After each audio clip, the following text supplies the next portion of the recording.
করলেন। কুফায় যাওয়ার পরে কুফার মানুষেরা হযরতে মুসলিম বিন আকিলকে দেখার পরেই আদর আপ্যায়ন করিয়ে প্রায় 12,000 মানুষ হযরত ইমাম হুসাইন রাদিয়াল্লাহু তাআলা আনহুর নামে বায়াত গ্রহণ করে ফেলল। সুবহানাল্লাহ। এই খবর যখন ইবনে জিয়াদের কাছে পৌঁছাইল যে ইমাম হুসাইনের নামে কুফার 12,000 মানুষ বায়াত গ্রহণ করে ফেলেছে, ইবনে জিয়াদ ইয়াজিদের কাছে পত্র পাঠালো, ইমাম হুসাইনের নামে কুফায় 12,000 মানুষ বায়াত গ্রহণ করে ফেলেছে। ওইদিকে মুসলিম বিন আকিল চিঠি লিখেছেন, ও আমার ভাই হযরতে ইমাম হুসাইন, আপনি কুফায় চলে আসেন, কুফার মানুষেরা অনেক ভালো, তারা আপনার নামে বায়াত গ্রহণ করে ফেলেছে, আপনি আর দেরি করবেন না, আপনি শীঘ্রই কুফার দিকে রওনা হয়ে যান। আল্লাহু আকবার। হযরতে ইমাম হুসাইন এই চিঠি পাওয়ার পরে মদিনার বিশিষ্ট কয়েকজন সাহাবী হযরতে আব্দুল্লাহ ইবনে আব্বাস, হযরতে আব্দুল্লাহ ইবনে ওমর, হযরতে জুবাইর রাদিয়াল্লাহু তাআলা তাদেরকে চিঠি দেখালেন। চিঠি দেখানোর পরে ওই সাহাবীরা বললেন, ও ইমাম হুসাইন, আপনি কুফায় যাবেন না, কুফার মানুষের তরবারির আঘাত বড় ভালো না, কুফার মানুষের কথা বলে একরকম ভিতরটা আর একরকম, আপনি কুফায় যাবেন না।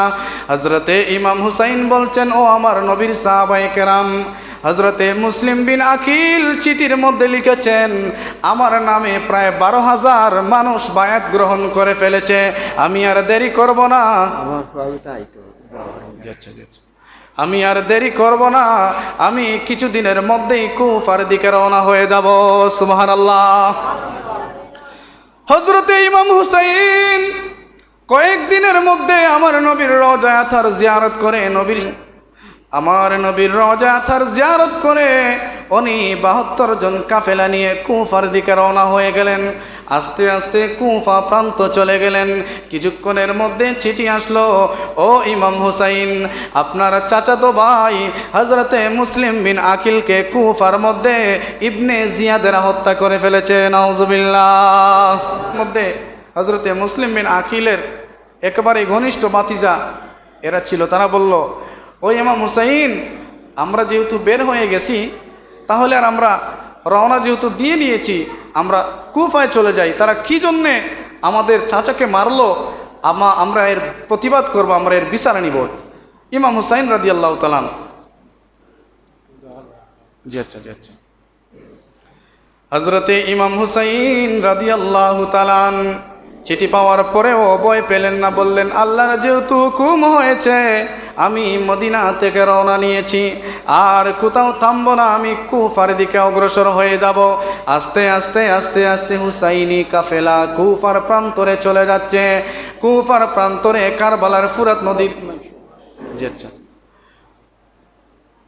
কুফার প্রান্তরে ফুরাত নদীর তীরে হযরতে ইমাম হুসাইন রাদিয়াল্লাহু তাআলা কাফেলা সহ যখন উপস্থিত হলেন, তখন দেখতে পেলেন হযরতে হুর বিন ইয়াজিদ 1000 সৈন্যবাহিনী নিয়ে কুফা থেকে ফুরাত নদীর তীরে অবস্থান করতেছে। আল্লাহু আকবার।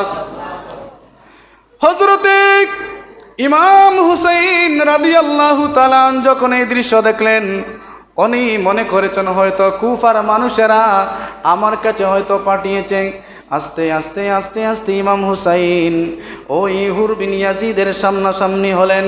হুর বিন ইয়াজিদ ঘোড়া থেকে নেমে হযরতে ইমাম হুসাইনকে সালাম দিল। সালাম দেওয়ার পরে বলল, ও ইমাম হুসাইন, আমাদেরকে ইবনে জিয়াদ পাঠিয়েছে, আপনি আমাদের সাথে গ্রেফতার হয়ে ইবনে জিয়াদের কাছে যাবেন। নাউজুবিল্লাহ। নাউজুবিল্লাহ পরে হযরতে ইমাম হুসাইন বললেন, আমার দোষ কি, আমার অন্যায় কি, কি জন্য আমাকে গ্রেফতার করা হবে? ওই হুর ডাক দিয়া কয়, ও নবীর আহলে বায়াত, ও ইমাম হুসাইন, আমাকে ক্ষমা করবেন, এটা আমার পক্ষ থেকে নয়, এটা আমার সেনাপতি ইবনে জিয়াদ বলেছেন আপনাকে নিয়ে যাওয়ার জন্যে। হযরতে ইমাম হুসাইন হুর বিন ইয়াজিদকে বললেন, ও হুর শোনো, আমি তো এখানে যুদ্ধ করতে আসি নাই, আমি ইয়াজিদকে বায়াত গ্রহণ করার জন্য আসি নাই, আমি অন্যায়কে গ্রহণ আমি অন্যায়কে গ্রহণ করার জন্য আমি এখানে আসি নাই। ও হুর, আমি তোমার কাছে বলতে চাই, তোমরা হয়তো আমাকে সরাসরি ইয়াজিদের কাছে নিয়ে যাও, আর যদি ইয়াজিদের কাছে নিয়ে না যাও তাহলে আমি যেখান থেকে এসি আমাকে মদিনায় যাওয়ার সুযোগ করে দাও। সুবহানাল্লাহ। ওই হুর ছিল আহলে বায়াতের প্রেমিক। সে বলল, ও হুসাইন, আমার তো সুযোগ নাই, আমি তো সেনাপতির অনুরোধে এসেছি, আমি আপনাকে এতটুকু সহযোগিতা করতে পারি, আমরা সারা দিন দুজনে মিলে তর্ক বিতর্ক করব। যখন সন্ধ্যা হয়ে যাবে, রাত্রি হয়ে যাবে, আপনি আপনার কাফেলা নিয়ে মদিনার দিকে রওনা হয়ে যাবেন। সুবহানাল্লাহ। ভাগ্যের কি নির্মম পরিহাস, রাত্রি হয়ে গেল, গভীর রাত হয়ে গেল। ইমাম হুসাইন ৭২ জন কাফেলাকে বললেন, চলো আমরা মদিনায় চলে যাই। সারা রাত্রিবেলা ঘোরা চড়ালেন, ওনারা মদিনার দিকে ছুটলেন। সারা রাত্রি ছুটাছুটি করার পরে সকালবেলা দেখতে পেলেন যেই জায়গায় ছিলেন সেই জায়গায় ওনারা বসে আছেন। সুবহানাল্লাহ। একদিন, 2 দিন, 3 দিন যাওয়ার পরে হুর বলল, ও হুসাইন, আপনি তো মদিনায় চলে যাওয়ার কথা, আপনি কি জন্য আবার এই জায়গায় অবস্থান করতেছেন? আর তো সুযোগ দেওয়া যাবে না, কারণ ইবনে জিয়াদ বারবার আমাকে বলতেছে হুসাইনকে নিয়ে আসো, আন্নাহু ইয়াজিদের কাছে বায়াত গ্রহণ করাও। হযরতে ইমাম হুসাইন বললেন, আজকের রাত্রটা সুযোগ দাও, আজকের রাত্র চেষ্টা করে দেখবো, মদিনার পথ খুঁজে পাওয়া যায়নি। সুবহানাল্লাহ। হযরতে ইমাম হুসাইন রাত্রিবেলা হয়ে গেল। রাত্রিবেলা হওয়ার পরে দেখলেন একজন পথিক এই প্রান্ত দিয়ে চলে যাচ্ছে। ইমাম হুসাইন বললেন, ও ভাই, আপনার কাছে জানতে চাই এই জায়গার নাম কি, একটু আমাকে বলে যান। ওই লোক ডাক দেখো, আপনার পরিচয় জানি না, আপনাকে চিনি না, তবে শুনেন শুনেন, এই জায়গার নাম হচ্ছে কারবালা। আল্লাহু আকবার। হযরতে ইমাম হুসাইন চোখের পানি ছেড়ে ছেড়ে কান্না করে করে বললেন, আমার নানা জান মুহাম্মদুর রাসূলুল্লাহ সাল্লাল্লাহু আলাইহি সাল্লাম বলেছেন, কারবালার জমিনে ইমাম হুসাইন শাহাদাত বরণ করবেন। আমার আর বুঝতে বাকি রইল না, এই জায়গাটা হুসাইনের শাহাদাতের সেন্টার। আল্লাহু আকবার। ইমাম হুসাইন চোখের পানি ছেড়ে আহলে বায়াতের কাছে আসলেন, বললেন, ও লোকেরা, আর কোথাও যাওয়া যাবে না, আমরা সবাই এই জায়গার মধ্যে তাবু টাঙাতে হবে। তাবু টাঙানো হয়ে গেল, সংক্ষেপ করতেছি, সকাল হয়ে গেল। হুর এসে বলল, ইমাম হুসাইন, আপনারা কেন যান নাই? হযরত ইমাম হুসাইন বলেন, বিধির নির্মম পরিহাস, ভাগ্যের কি খেলা, আমাকে এখানেই থাকতে হবে, এখানেই ইয়াজিদের সাথে আমার মোকাবেলা করতে হবে, আমার নানা জানের ইসলামকে এখানের মধ্যেই বিজয় করতে হবে। আল্লাহু আকবার। এই জন্য আমার খাজায়ে গরিব নেওয়াজ বলেন, ইসলাম জিন্দা হতা হয় হর কারবালা কি বাদ। সুবহানাল্লাহ। হযরত ইমাম হুসাইন বললেন, আর কোনো কিছু করার সুযোগ নাই, ও হুর, তুমি চলে যাও, ইবনে জিয়াদকে বলো আমাকে ইয়াজিদের কাছে নিয়ে যাওয়ার জন্যে। হুর একটা চিঠি পাঠালেন ইবনে জিয়াদের কাছে, বললেন, ইমাম হুসাইন বলছেন যে ইয়াজিদের সাথে সাক্ষাৎ করবেন। ওইদিকে ইবনে জিয়াদ হুরকে সেনাপতি থেকে সরিয়ে আরেকটা বেয়াদবকে সেনাপতি বানিয়ে দিল। ওই বেয়াদব হযরত ইমাম হুসাইনের কাছে এসে বলল, আপনি যদি এক্ষুনি ইয়াজিদের কাছে বায়াত না গ্রহণ করেন তাহলে যুদ্ধের জন্য প্রস্তুতি নেন। নাউজুবিল্লাহ। আমাদের সমাজে এরকম বেয়াদব আছে না, টাকার জন্যে তার ইমান বিক্রি করে দেবে। হযরতে ইমাম হুসাইন বললেন, ঠিক আছে, আমার 3টা শর্ত আছে, এই 3টা শর্ত তোমরা ইয়াজিদের কাছে লিখে দাও। হযরতে ইমাম হুসাইন বললেন, ও আস, ওই লোকটার নাম ছিল আস, প্রথম নম্বর শর্ত, আমি কুফার মানুষের দাওয়াত পেয়ে এসেছি, আমি ইচ্ছা করে আসি নাই, যেহেতু কুফার মানুষেরা বেঈমানি করেছে, তোমরা সরাসরি আমাকে ইয়াজিদের কাছে যেতে দাও। 2 নম্বর, আমি যেহেতু মদিনা শরীফ থেকে এসেছি, যুদ্ধ করার জন্য আসি নাই, আমার সাথে আমার ছোট ছোট মাসুম বাচ্চারা, আমার ভাই ভাতিজিরা, ছোট ছোট মহিলারা আমার সঙ্গে আসছে, আমরা যুদ্ধ করার জন্য আসি নাই। ইয়াজিদকে বলো না হয় আমাদেরকে মদিনায় চলে যেতে, আর এটাও যদি ইয়াজিদ না মানে 3 নম্বর পয়গম্বর আমাদেরকে এমন একটা দেশে যেতে যাও যে দেশে যাওয়ার পরে আমরা নেতৃত্ব নিয়ে চিন্তা করব না, আমরা আমার নানা জানের ইসলামের দাওয়াতের জন্যে আমাদের সমস্ত সময় ব্যয় করে ফেলবো। ওই আজ চিঠি যখন ইবনে জিয়াদের কাছে পাঠালো, ইবনে জিয়াদ উত্তর দিল, তোমাকে কি আমি ওইখানে সলা পরামর্শের জন্য পাঠিয়েছি? ইমাম হুসাইনকে তুমি গর্দান ফালাও, আর না হয় বলো ইয়াজিদের কাছে বায়াত গ্রহণ করতে। আবার চিঠি আসলো, ওই আস এসে বলল, ও ইমাম হুসাইন, এটা মানা যাবে না, আপনি হয় যুদ্ধ করেন আর না হয় ইয়াজিদের কাছে বায়াত গ্রহণ করেন। ইমাম হুসাইন বললেন, আমাকে কিছু সময় দাও, কিছু পরামর্শ নেওয়ার। হযরত ইমাম হুসাইন আবার তাঁবুর মধ্যে চলে আসলেন, আহলে বায়াতদেরকে ডাক দিলেন, বললেন, সন্ধ্যা হওয়ার পরে আমি তাঁবুর বাতি নিভিয়ে নেব, আমি তাঁবুর লাইট অফ করে ফেলবো, তোমরা যারা যেদিকে রাস্তা খুঁজে পাও সেদিকে চলে যেও। ইমাম হুসাইন কারবালার জমিন থেকে ফিরতে পারবে না, নানা জানের দোয়া কবুল হয়ে গেছে, আমি তোমাদেরকে স্বাধীন করে দিলাম, যাওয়ার রাস্তা খুলে দিলাম, আজকে সন্ধ্যার পরে যার যার বাড়িতে তোমরা চলে যাবে। আল্লাহু আকবার। দিন চলে গেল, সন্ধ্যা হয়ে গেল, গভীর রাত হয়ে গেল। ইমাম হুসাইন এশার নামাজ পড়ে তাঁবুর বাতি অফ করে বললেন, যার যার বাড়িতে চলে যাও। ইমাম হুসাইন বাতি অফ করে চোখের পানি ছেড়ে জার জার করে কান্না করছেন আর স্মরণ করছেন আমার নানা জানের দুয়ার কথা, আর কাঁদতেছেন, কোরআন তিলাওয়াত করতেছেন, তাসবিহ তাহলিল পড়তেছেন।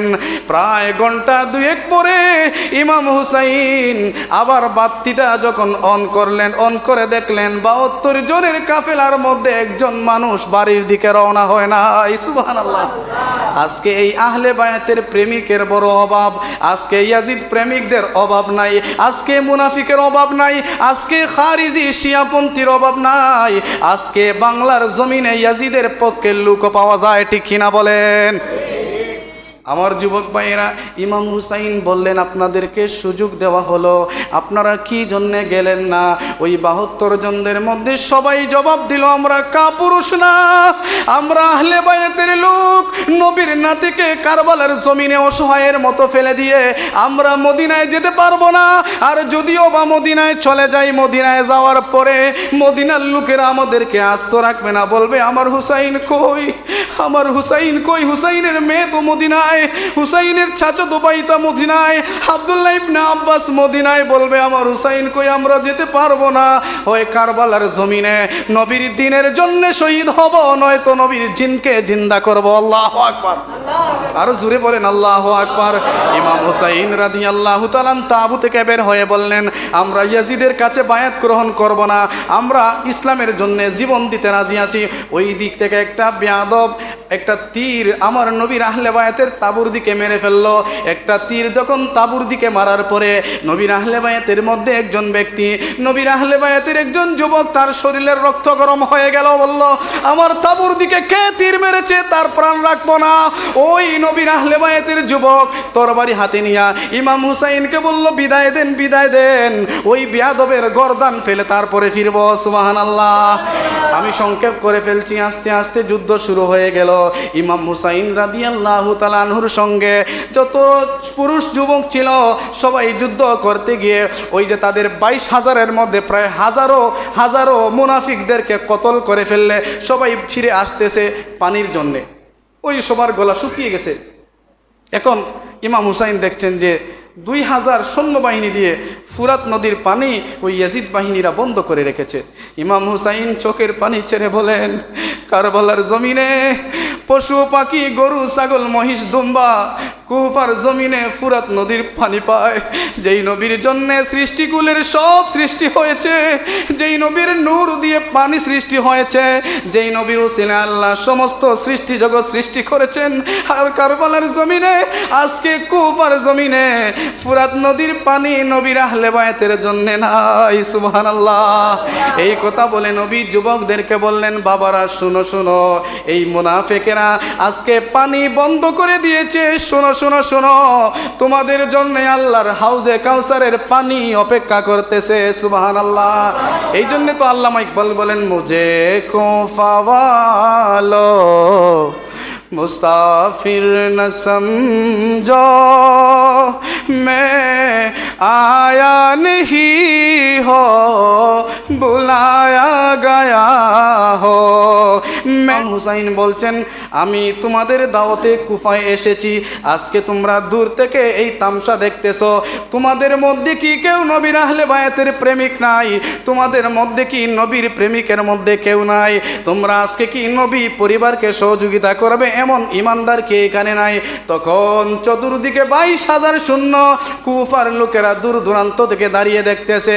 তন্মধ্যে মাত্র একজন ব্যক্তি নবীর আহলে বায়াতের প্রেমে, নবীর আহলে বায়াতের মহব্বতে ওই ইবনে জিয়াদের গ্রুপ থেকে ইমাম হুসাইনের কাছে চলে আসলো। সুবহানাল্লাহ। শুধু আমি হুর আজকে সিদ্ধান্ত নিলাম, আমি জাহান্নামী হতে চাই না, আমি ইমাম হুসাইনের পক্ষে, নবীর আহলে বায়াতের পক্ষে এই প্রাণ দিয়ে জান্নাতি হতে চাই। সুবহানাল্লাহ। হুর তরবারি নিল, যুদ্ধ করলো, কয়েকজনকে মেরে ফেললো। এরপরে ওই হুরকেও তারা দূর থেকে তীর মারতে মারতে প্রায় শত শত তীর ওই হুরের উপরে মারলো আর বলল, আমাদের সাথে বিশ্বাসঘাতকতা করেছো। এইরকম করে ওনাকেও শহীদ করে দিল। শুধু বাকি রইলেন ইমাম হুসাইন। এখন উনি কারবালার জমিনে পরিবারের চিন্তা করছেন। শুধু বাকি রয়েছেন জয়নাল আবদিন, অসুস্থ। গতদিন আমি বলেছিলাম উনি তাঁবুতে অসুস্থ, ওনার তাপ ছিল, জ্বর ছিল। উনি তাঁবুর মধ্যে বসে বসে সব দেখতেছেন, আর চোখের জলে জয়নাল আবদিনের ফসিনায় সব কিছুতে ফুরাত নদীর পানি, ফুরাত নদীর মাটি পানি হয়ে গেছে। সুবহানাল্লাহ। হযরত ইমাম হুসাইন বললেন, ওনার মেয়ের কাছ থেকে বিদায় নিলেন, শহরবানের কাছ থেকে বিদায় নিলেন, ওনার বোন হজরতে বিবি জয়নবের কাছ থেকে বিদায় নিলেন। ওনার ছোট ছোট একটা মেয়ে ছিল, যে মেয়েটা ইমাম হুসাইন যে গুড়ার মধ্যে সাওয়ার হয়ে উনি যুদ্ধ করবেন, আমাদের ছোট সাহেব কিবলা এই ঘটনাটা লিখেছেন। ওই ছোট মেয়েটা ওই গুড়ার একটা পায়ের মধ্যে এইভাবে ধরে আছে। ইমাম হুসাইন সবার কাছ থেকে বিদায় নিচ্ছেন, উনি ওনার মেয়েটাকে খুঁজে পান না। উনি ওনার মেয়েকে খুঁজাখুঁজি করার পর দেখছেন দেরি হয়ে যাচ্ছে। ইমাম হুসাইন যখন গুড়ার মধ্যে উঠতে যাবেন তখন দেখেন গুড়া তো দৌড় দেয় না। সুবহানাল্লাহ। ইমাম হুসাইন গুড়াকে বলেন, কি রে গুড়া, তোমার কি ভালো লাগতেছে না আজকে? তুমি কেন যাচ্ছ না?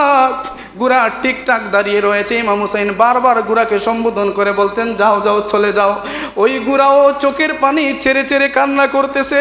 কারবালার জমিনের বাতাস বাড়ি হয়ে গেছে, কারবালার জমিনের আকাশটাও বাড়ি হয়ে গেছে, চতুর্দিকে মানুষের মন মানসিকতা বাড়ি হয়ে গেছে। উনি বারবার গুড়াকে ধমক দিচ্ছেন, গুড়া যায় না। হঠাৎ উনি গুড়ার পায়ের দিকে চেয়ে দেখলেন ওনার একটা ছোট্ট মেয়ে গুড়ার মধ্যে ধরে আছে। ইমাম হুসাইন ওই মেয়েকে খুলের মধ্যে নিয়ে বললেন, মারে কি হয়েছে? আজকে তো কারবালার জমিনে তোমার নানা জানের জন্য, ইসলামের জন্য আজকে যুদ্ধ করতে হবে। ওই মেয়ে ডাক দিয়া কো, বাবা গো, আজকে আপনি কারবালার জমিনে চলে যাবেন, রাত্রিবেলা আমি কার কুলের মধ্যে ঘুমাবো? সুবহানাল্লাহ।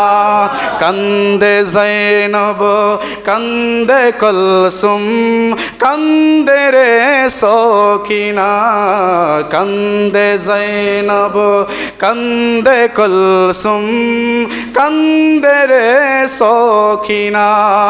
দুল দুল গোরা ফিরে এলো, দুল দুল গোরা ফিরে এলো, হুসাইন এলো না।